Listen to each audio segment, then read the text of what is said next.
Hello, everybody. Welcome back to This Day in History for June 18th, 2024. I just got out of the gym and still feeling kind of blah. Like, I'm not sick, I'm just low energy, So, at any rate, I'm just doing my thing. So, here is This Day in History. We have some pretty interesting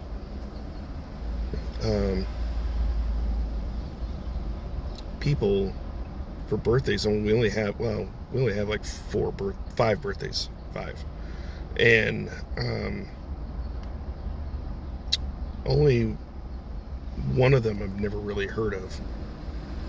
But as far as it's interesting is that for this day in history, we start with women's achievements, and then we end with women's achievements. So I mean, had been a day. This would be a great day for women for sure. To be celebrated and the like. So let's get into it. The very first birthday is in 1886. British explorer and mountaineer George Mallory was born on this day, and what he's known for, he's best known for his 1924 disappearance from Mount Everest, and it was one of the mysteries of the 20th century. Like, that was never solved. They just don't know what happened to him. Smart ass conspiracy theorist in me wants to say that Bigfoot came and took him away. I don't know. I'm being bad. Sorry. But that was in 1886. The next birthday is 1901. Russian Grand Duchess Anastasia. You would know her as Anastasia. Yes, the Anastasia. She was born in 1901. She was a Romanov. She was born to Tsar Nicholas II. And was her name Catherine? I think she was from Germany. Anyway, you've likely heard the story of Anastasia. There really was an Anastasia. Unfortunately, no, she did not. She did not survive the Bolshevik slaughter of her family. She was killed alongside with her family, which is unfortunate. Because I mean, I have a keen understanding and respect for the Romanovs, for Nicholas. Affable as he may have been as a leader, he wasn't a bad man. He wasn't an evil man. He wasn't really punch drunk with power so much as he just didn't want to give up his power because he felt like it was his sacred duty to God to be in power, if that makes any sense. He was. I don't get in the sense that he was a megalomaniac by any stretch of the imagination. I think he genuinely wanted to do right by his people, but he wasn't experienced enough to be a national leader, and he got advice from a lot of people that advised him poorly. He had a militant uncle that advised him rashly, and he kind of paid for those mistakes, obviously, with the Bolshevik Revolution and their death and all that. But at any rate, I would like to think that Anastasia's in heaven, so happy birthday in heaven, Anastasia. She would have been 123 today. 1929, Jürgen Habermas is a German philosopher. He was born on this day, and that's the one person I've never really heard of. 1942, Paul McCartney of Beatles fame, Wings fame. He is knighted Sir Paul McCartney. He's a British musician. His birthday is today. He was born in 1942. And another musician, an American musician, singer-songwriter of the country genre, Blake Shelton. He was born on this day in 1976. And that's your birthdays.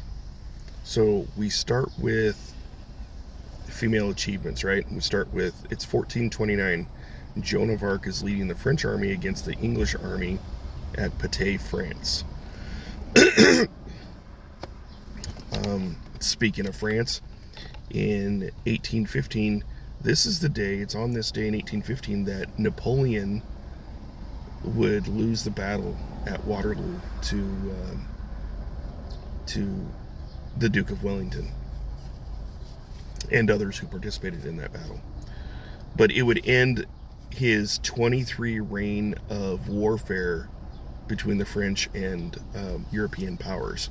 23 years he had been conducting warfare.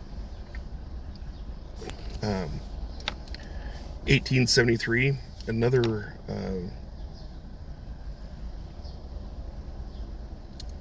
thing for the progression of women. 1873, women's suffragist Susan B. Anthony, she was on the silver dollar, and she was put on that silver dollar because of her contribution to making America a better place, specifically a better place for women. She was a suffragist, meaning she was for women's rights in a time and era when they really didn't have much in the way of rights. She was fined after a conviction for voting in the 1872 presidential election. You got to remember, this was at a time where women did not have the right to vote yet, and she went ahead and she voted out of protest, and then they fined her, and then she refused to pay the fine. That's pretty ballsy of her. But a side note is, like, and it completely backfires, and I think it was just the Trump haters, Trump hating. But so in 2020, Trump, puts out an overt gesture, in support, and he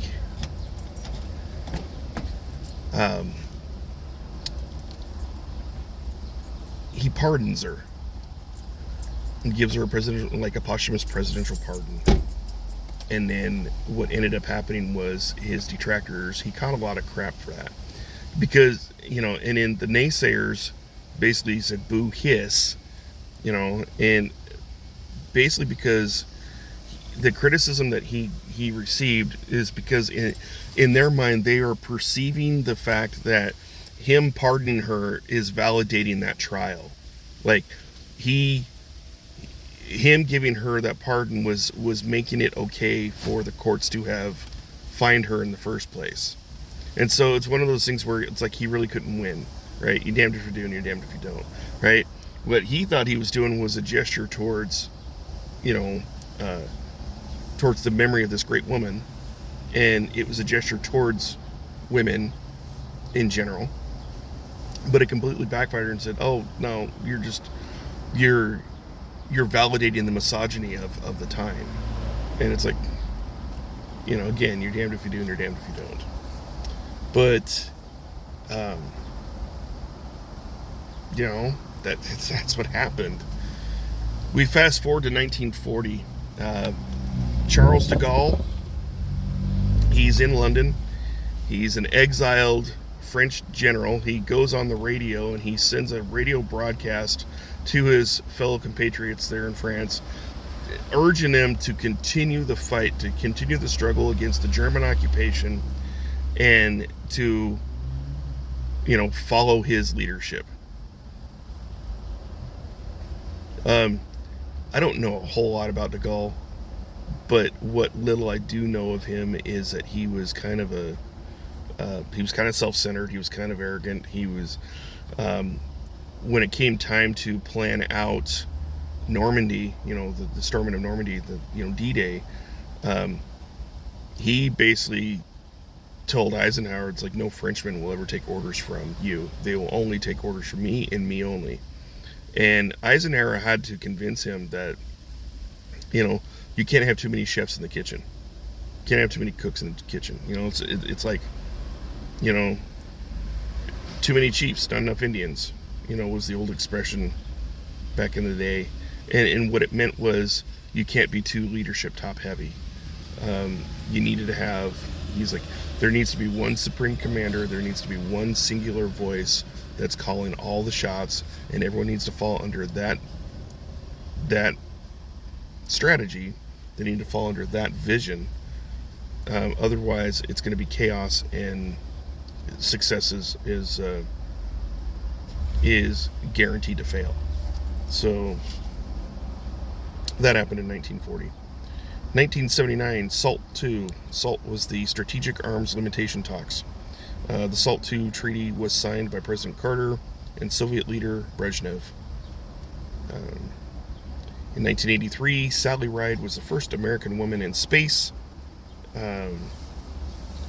Really behind the times there, considering that, it was like, 20 years earlier that the Russians had sent a woman up in space. And, but, she was up there, went up there with 3 or 4 other astronauts, and it was in the Shuttle Challenger. So, there's another, feather in the cap for women.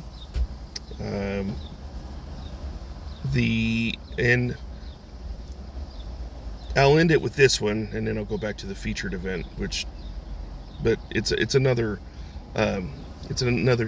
day of celebration for women.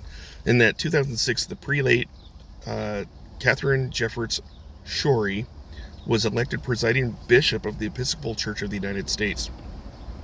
She is the first woman to have ever been chosen for a church-wide leadership role, meaning all the churches of that faith, in its 400-year history of the Anglican community. So, that's huge, right? Especially when you come from a doctrine where a lot of church doctrines dictate that women cannot hold minister roles, that it's unbiblical to have women being ministers.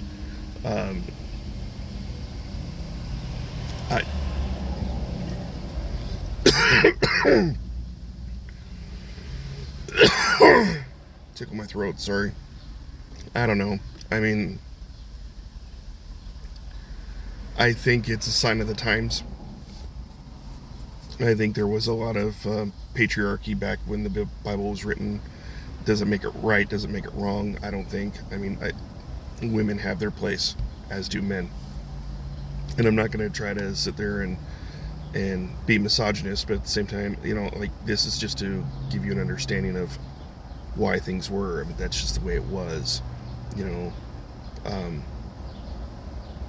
Men were the leaders, they were the gatherers, they were the hunters, they were the providers, they were the policy makers, whereas women were the supporters. Women were the nurturers. They were they bore the children, they raised the children, they cooked the meals, yes, all the things that right now, this is making me sound like a misogynist, and I'm not trying to sound misogynist, I'm just trying to explain that those were the roles, those were the roles of the genders throughout the ages. A lot of Christians feel like that's women should be adhering to that. Me personally, I think if the person has the Spirit of God and they have the what's the word I'm looking for, the anointment, then they should do what they're called to do. Joan of Arc felt that she was called by God personally to go lead the French army in the 100 Years' War. Whether she was schizophrenic or whether she really did hear from God, that's, we can never know. But what she did is she did some pretty amazing things, and when you look at it through the lens of history, you see where she was blessed. She was blessed with victory, so it kind of makes you wonder if maybe there's some truth to what she was saying. I don't take issue with women in ministerial roles. I don't. You know, if they're ordained, they're ordained. If they're blessed, they're blessed. If they're anointed, they're anointed. And that's all I need to know. So I'll leave it at that. So what's the last thing that happened on this day? The featured event, as it were. Well, y'all heard of the War of 1812? Yeah, well, it started today.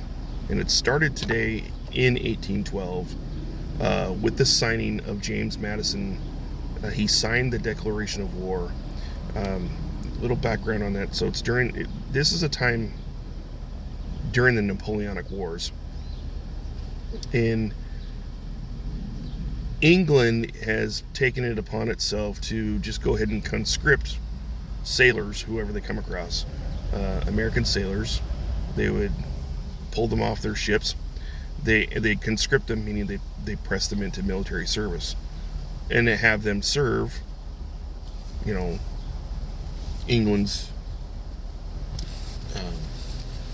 interests. In this case, they were fighting Napoleon. We stayed out of that conflict because, well, it was a European thing, and it really had nothing to do with us. That, and, well, we had, years earlier, we had bought the whole Louisiana territory from Napoleon, and so that probably sparked England's need for conscripting our sailors. But at any rate, long story short, see, this war was completely unnecessary, and had they had a little more patience, the issue itself would have resolved. We had sent envoys to England saying, "Hey, stop this. This is an act of war. Continue this, and we're gonna build up our navy, and we're gonna go to war against you." So here's a situation where England is involved in two wars now, because they're still involved in the Napoleonic Wars, but now they have to go fight us. And they come over and they fight us, and don't let the history, pro-America history, fool you. We didn't win that war. They gracefully let us have it after they humiliated us by invading Washington, D.C. and burning down the president's house. And a lot of that was due to Madison's failures as a president. He was not a good president. I get that he's one of our founding fathers, and it may sound sacrilegious of me to speak ill of one of our founding fathers, but he was an idiot. He personally took over the defense of Washington, D.C. He invoked his powers as commander-in-chief to take over the defense of Washington, D.C. The man had zero military experience, so he did not know what the hell he was doing when it came to defending Washington, D.C. And it showed. The British came in, they sacked D.C., they burnt the president's house, only after they feasted on the meal that was set on the table. They were about to eat when the British invaded, and they just had to evacuate, without eating, without having this big full course meal sitting on the table. So when the British came in, they see all this food, they eat. They ate to their heart's content. Then they torched the place. But to her credit, Dolly Madison, President Madison's wife, to her credit, as they're, evacuating, she retrieves the only, it was the only painted portrait of George Washington at the time. So she saved that historical icon. We wouldn't have that today if she didn't have the presence of mind to grab that. So clearly she was the smarter of the two. But yeah, the War of 1812, it was a completely unnecessary war. There was some battles, like the Battle of New Orleans was a great victory on our behalf, and that's what really brought Andrew Jackson to prominence. But it was a completely unnecessary war, because, the reality is that we had sent communiques to England, and we told them to knock it off, or it was going to come to war. And then finally they said, okay, fine, we are, we'll cease. The problem is that whenever you send a message to England, it takes roughly like 2 to 3 months, right? Because it's a month or so to get to England, deliver the message, have them debate it, get the answer, the response, and in the month or so to come back. Well, they got tired of waiting. He was pressured by some of his political allies to do something, and had Madison just waited something like, I think it was like 2 weeks. If he'd waited another 2 weeks, his the war would not have been necessary, because the answer would have come back like, okay, we'll stop. But so he declares war on this day in 1812. But had he waited another 2 weeks, something like that, he would have got his response, and then there would have been no need for this declaration of war. So by the time this English ship shows up saying, okay, here's the response to your message, oh, they find out, oh, too late, we're already at war. And and then we started attacking American naval ships started attacking British naval ships, and the rest is history. So, and with that concludes this day in history. And I'm gonna go attend to eating and such. Maybe finally go look at some classes. I don't know. I wasn't able to do it yesterday. But at any rate, I'm gonna move on and have a blessed day. Take care. It's a nice, bright, sunny day. Hopefully you have good weather where you're at. So take care, be well, and we'll chat with you soon.